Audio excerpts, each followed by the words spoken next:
there's the experience of change, which is somewhat known to all of us because it's ongoing. It's periodic, it's sequential, it is evolutionary, it has a vague form of predictability. It's discomforting, but not destabilizing necessarily. Excuse me. And it has a real inevitability. The surprise factor is something I would call, for a better word, fundamental change. The change that really alters the norms, that makes what has been known unknown, that takes you from a place of clarity and stability to truly not understanding and not knowing anything. That everything that was, that made sense, begins to shift into no sense, that the suggestion of what comes next begins to evaporate. The sense of what is at the moment becomes tenuous and not predictable. And I can only tell you that I have found myself entering into fundamental change. I can tell you that one of the elements of fundamental change is a profound sadness or even a grief, a kind of deep, abiding grief. It doesn't have the norms of causality, it just arises. You can try to ascribe it to something. I sort of remember for me the beginning of all of this pretty much to the day when I heard that they were taking children from their parents at the border, crossing into America, immigrant children. I remember something happening to me and saying, I have to do something, that I can no longer live in a culture or a society where these are the norms, where there are people who actually cheer for it, including people close to me in my own family. It was a kind of all bets are off moment.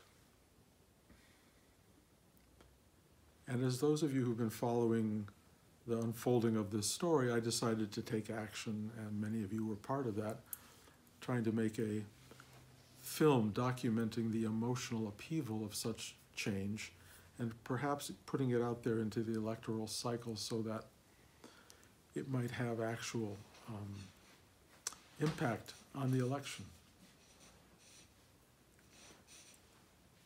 It was a struggle making the film, it was a struggle disseminating the film, but I have great pride, is the wrong word, a sense of having done the right thing and having made it. It was disruptive beyond belief, and I don't know that it had any impact. I will never know.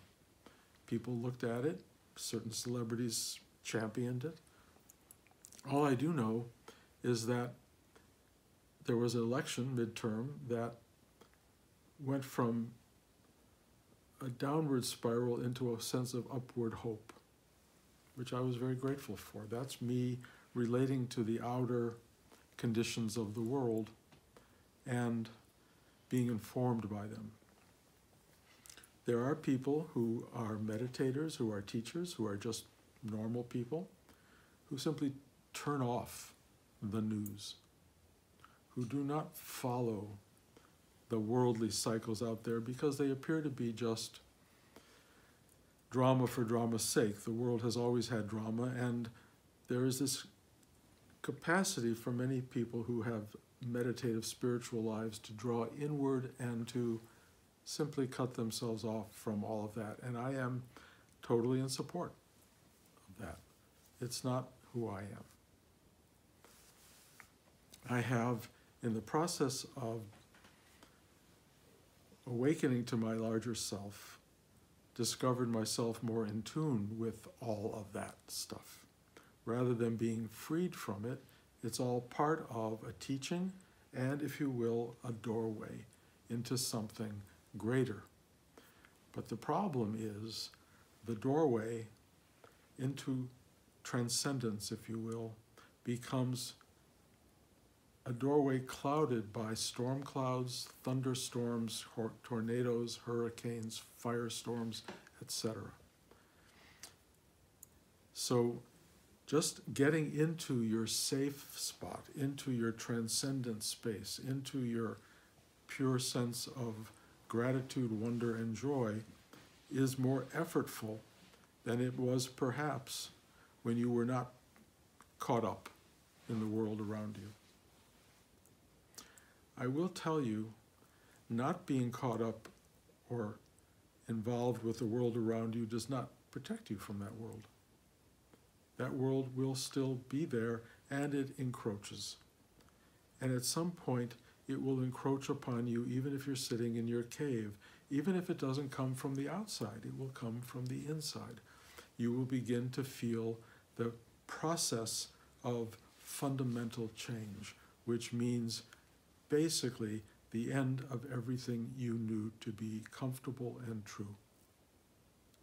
We all are on a journey to fundamental change. It is not fun, it is not easy, but if you have a sense of, a connection to, a process for finding that which transcends all knowing, that transcends all of the unfolding of the world, if you have a line into what we might call stillness and truth, you will be able to use all of this outer stuff as a force into the true state of miracle and wonder that you are.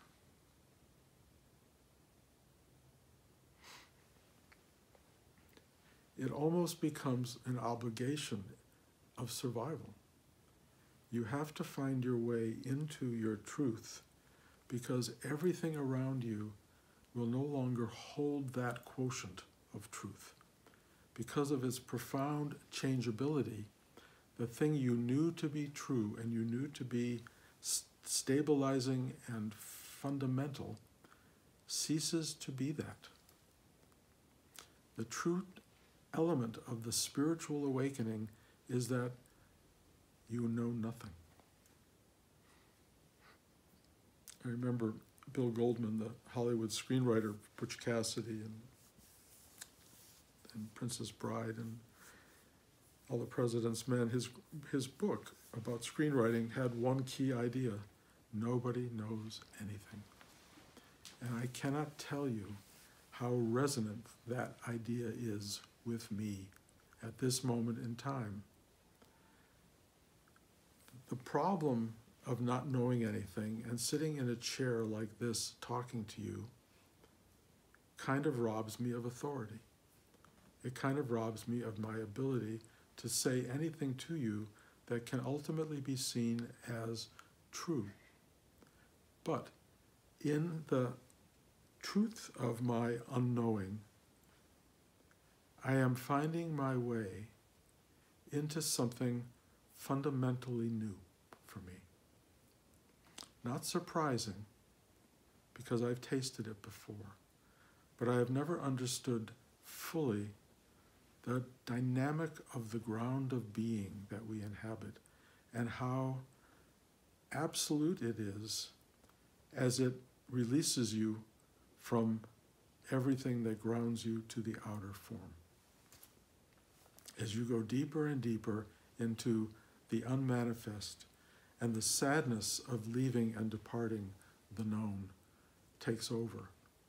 And you have to go through it. You have to leave the world behind. You have to leave everything that comforts you behind. Everything you love, know, treasure, think to be real. You have to let it go. And that is really a process that we who are on a path have engaged consciously. We finally go, okay, okay. And I can only tell you, being a person who grew up in Detroit as a little kid who came into the world for God knows what reason, and why I'm on this path, I don't fully understand. But somewhere in the middle of my path, the world exploded in front of me and said, there's so much more here than I had ever imagined or was taught by my teachers or parents or friends or family. I was exposed into infinite time and space, and that has guided my entire journey. I thought it would guide me into clarity. I thought it would guide me into knowing a lot. I thought I would be able to preach to you from a place of absolute knowledge. And what's happening instead is it is taking all knowledge, even the urge to preach, away. There is nothing left. I mean, it's not done. It's not finished. I can only tell you, I don't know when it finishes. I guess when you take your last breath. But as I move deeper and closer and more fully into the nothingness that I am, all I can do is share with you that it is scary, that it is not fun, that it is sad, that it is full of grief, and underneath all of that, you get this sublime sense that this is how it works. And yes, you go through all this just the way Buddha, sitting under the bo tree, had to deal with the demonic and the desirable. Nobody has a clue to how demonic and how desirable desire is until you sit under that bo tree and until they start to take it all away. You can't take away the horror without showing it to you, without engaging it. You can't take away desire without having felt it. If you do, it's meaningless. To take away the stuff you don't know doesn't mean anything. It's like letting go of stuff you didn't have has no resonance. So the journey, honestly, is into all of the stuff you're trying to get away from. The journey is through it, not from it. Buddha under the bo tree had to go through, I'm sensing what I am going through, that what you will go through. I don't think any human being escapes it. And if you don't get it in the material life, you will get it in the bardo state of the passage between life and death. It will come. You have to learn how to finally bear the unbearable and free yourself of everything that has captured your attention and your mind and this manifested world that you think is so whatever, wonderful or terrible. You have to be able to finally know nothing.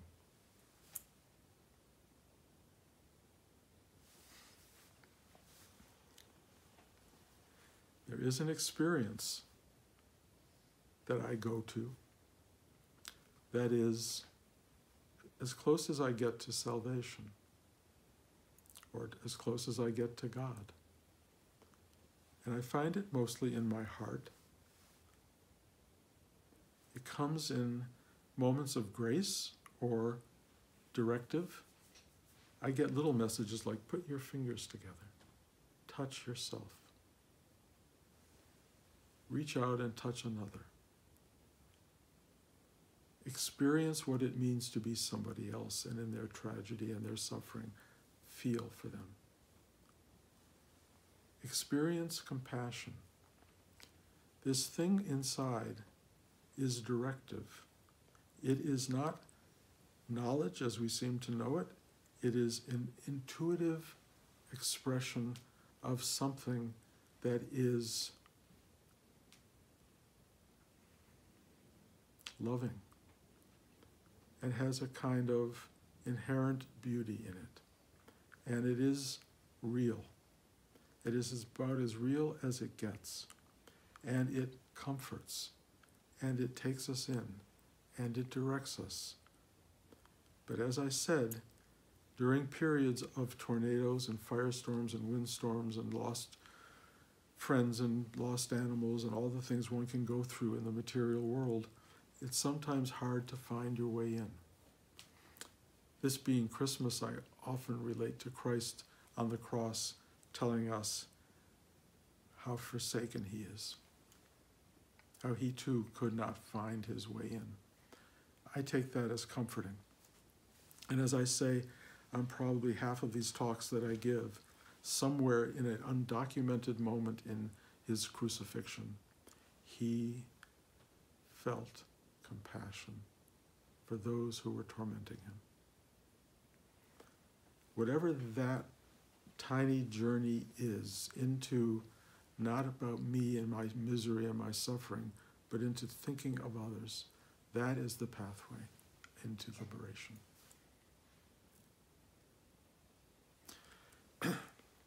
So, I am going through a very complicated time. Some of you heard the talk last week or the week before about Blanche and I having experienced identity theft, which has proven to be more problematic than I thought. I thought it was taken care of, and then we discovered people are using our credit in other places, and we have to go through all of these very big processes to begin to reconstitute our stuff. And it's very strange to be invaded or intruded upon in that way. We've had to give over our phones, the familiar, our codes, our passwords, all of this stuff, freezing accounts, making new bank accounts, credit cards. It goes on and on. It's really disturbing. On the other hand, the grandchildren came over yesterday, and for me, their innocence of all this, their beauty, their love, their sweetness overwhelms me. It takes over. And I find them gratitude for that. And you look to these tiny little things that give you passage, if you will, into your heart and into your love and into your capacity to be with and for others, not just for yourself. The ability to reach out of you in the middle of your suffering in order to love and care about others is kind of maybe one of the great secrets of this journey of people. So I keep feeling like I am giving you, whoever you are, opportunity to see me as disqualified as a teacher, because I clearly am not somebody who's sitting here in a state of permanent bliss. I have access to something that is in itself blissful, and I have a knowing. Maybe the only thing I know is that whatever that is. That isness is everything to me. Everything else is fundamentally changing. I will, as I say, I think far too often, tell you if you feel these talks are being complicated for you or lead you to going, why do I want to listen to this guy? I totally get it. And I would tell you, listen to the people who have bliss full time. Go where it leads you. All I can tell you is I will, to the degree that I continue to do this, tell you it as it happens and as I live it. And if that speaks to you, great. If it doesn't speak to you, I don't need to do this, truly. But I will tell you, I will tell every one of you that I do love you. I really do love you, probably more than you can even imagine. And that I'm willing to sit here and do whatever it takes for you to experience that love, for you to experience the connection of it, because for some reason, in my not knowing anything, I am touching something that does love you and is real and is empowered to help, I think. So I know this sounds heavy on some level, but it may be the only way toward lightness. Yeah, I love the title of the book, The Unbearable Lightness of Being. That's the journey. And I wish I could say, do this, do this, do this, do this, and you'll be free. You'll have enlightenment and you'll be fine. I cannot say that. And if you find people who tell you that, great. But when fundamental change occurs, be ready to know nothing, and be ready for all the rules and all the gaming and all the concepts that were serving you all your life. Be ready to see them all go. Everything you took for truth, everything you took for the instruction of how to get there, all disappears, and you're on your own in a way that can only be satisfied by letting go of every path, every idea, every thought that thinks it knows what to do. That's really what liberation feels like. And don't misjudge yourself if you get unhappy. And don't misjudge yourself if it gets hard. And don't misjudge yourself if you think you're failing. You can be on that cross, and you can be suffering, and you can feel abandoned, and then it comes through. It always, as far as I can tell, comes through. What you need, what you want, what is essential to your being, that which transcends the known arrives. And I will leave you with that, because it's the only thing I kind of know. And I really live for that. So thank you for coming. This is a holiday weekend. Merry Christmas to you. We do celebrate one of the great teachers, one of the greatest teachers who ever arrived on the earth, to tell us about what I'm talking about. He's talking to the masses. I'm talking to people who have some education, who have a little bit of knowledge about all this. It speaks to the uneducated. It also speaks to the educated. But the ultimate truth does not require a diploma. It just requires taking another step in the world. So have a sweet series of steps. Have a wonderful holiday. And I'll see you in the new year. Thank you. I guess I should ask for questions. Let me if anybody has one. So in this place where you don't know anything, but you do know the isness, that greater awakening, it sounds like also you know love. So I wanted to ask two things. Is that isness the same as love? And or can you say what is love? So, you say you love us, but can you say more about that? Like, what is that? And is that, I'm guessing it's a state of being inside you, and then it gets expressed with us or anything else? But what? It gets expressed readily, over and over. I mean, I often say rather repetitively, what is feels like love, bliss, truth, beauty. These are qualities of the underlying thing that makes manifestation happen. It's a belief. It could be just raw nothingness that makes it happen. But somehow, this thing of love, which brings a kind of worth itness to things. It's like, it makes being worthwhile. You feel something bigger than yourself. You feel the connectedness to all that is. You feel the embrace. You feel grateful to be here. When I hug you guys, touching and feeling you and your humanity and your being and your nature, and knowing the struggle and knowing the beauty of that you come from the same place that I have found myself arriving from, this same place, and that if that hug really works and comes from two directions, manifestation sort of disappears for a moment, and that exquisite ecstatic moment of being, of love, happens. And it's so beautiful. And it is kind of what drives the planet. Love makes the world go round. It's kind of how it works, as far as I can tell. But again, I'm putting it into idioms. You know, every songwriter tries to do the same thing. But that's my feeling. It's what you feel. You know, and if we have an absence of love for one other person, then we have to feel it for anyone. How do we just feel love for people we barely know? We do.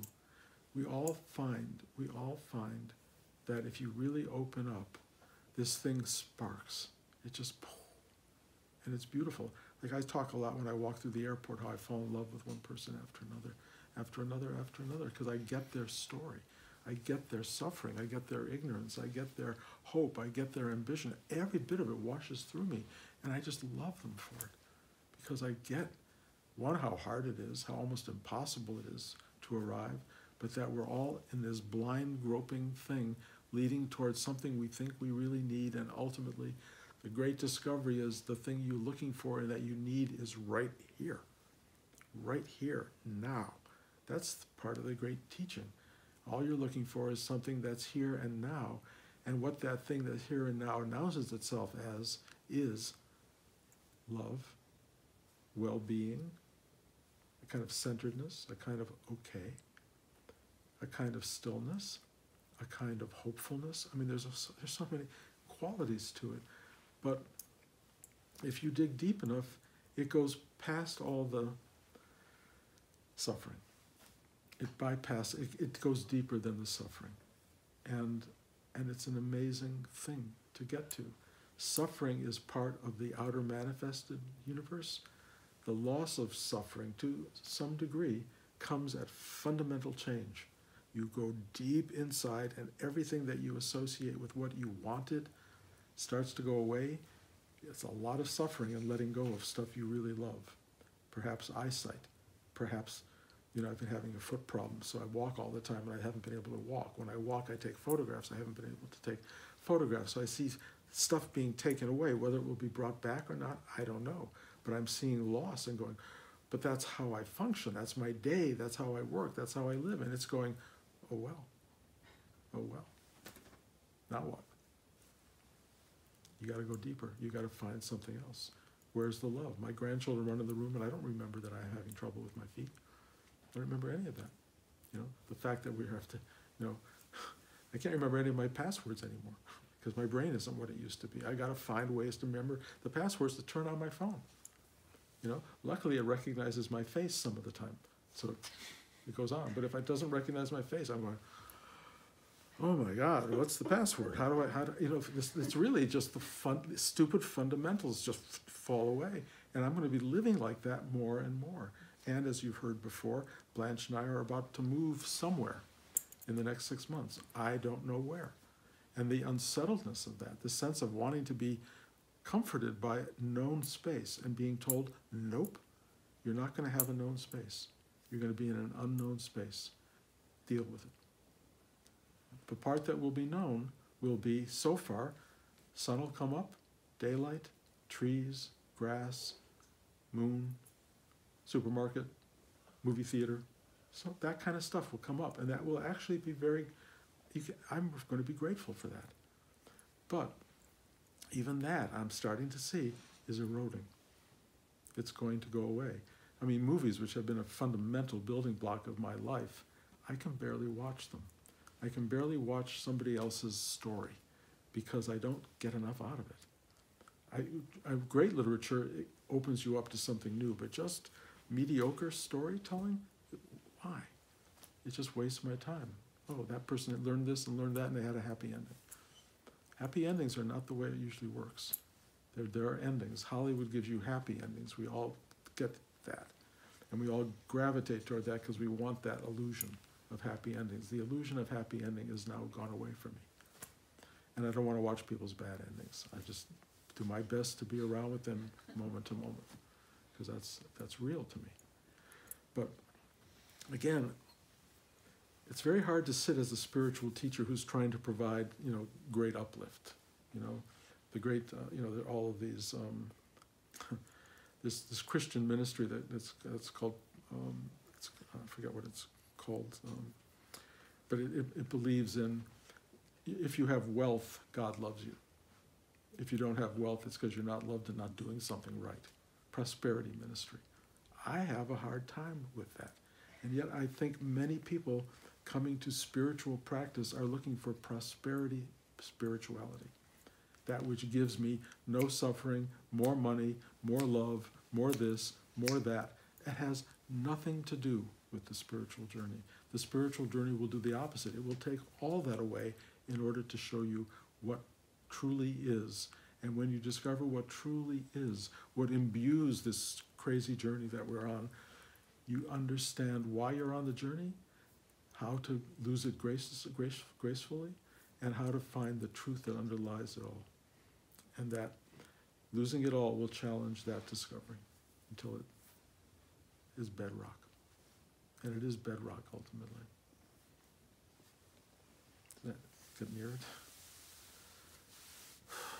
So, anybody else?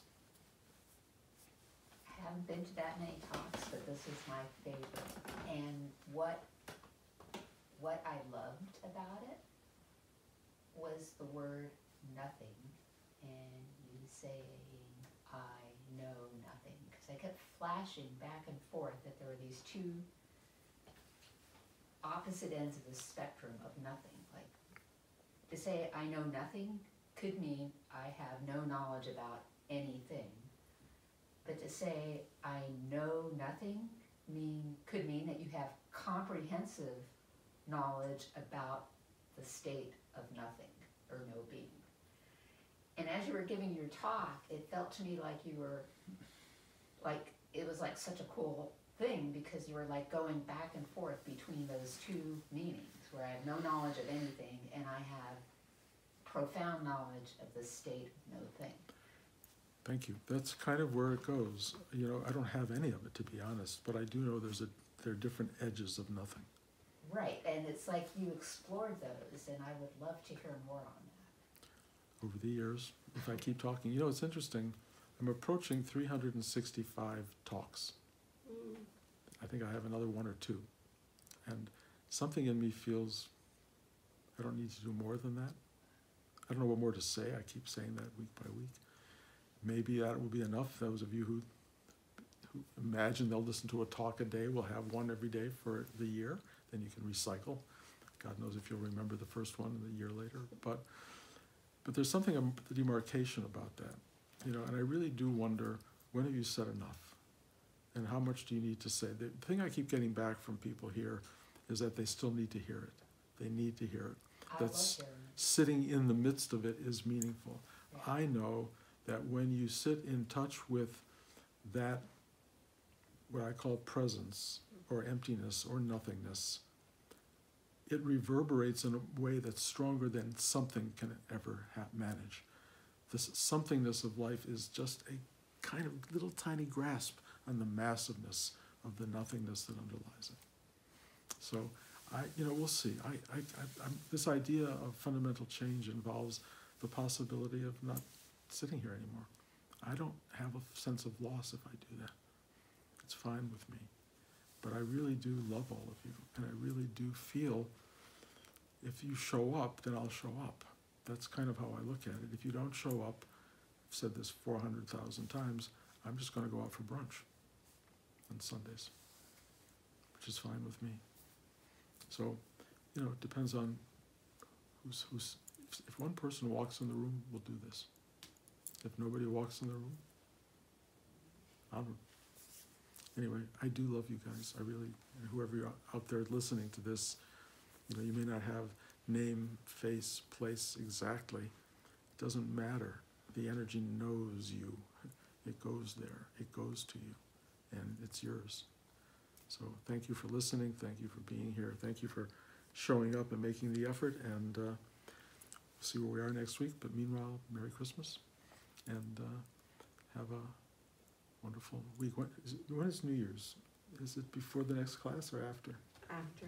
It's after? Okay, so we'll talk New Year's next week. Okay. Bye, guys.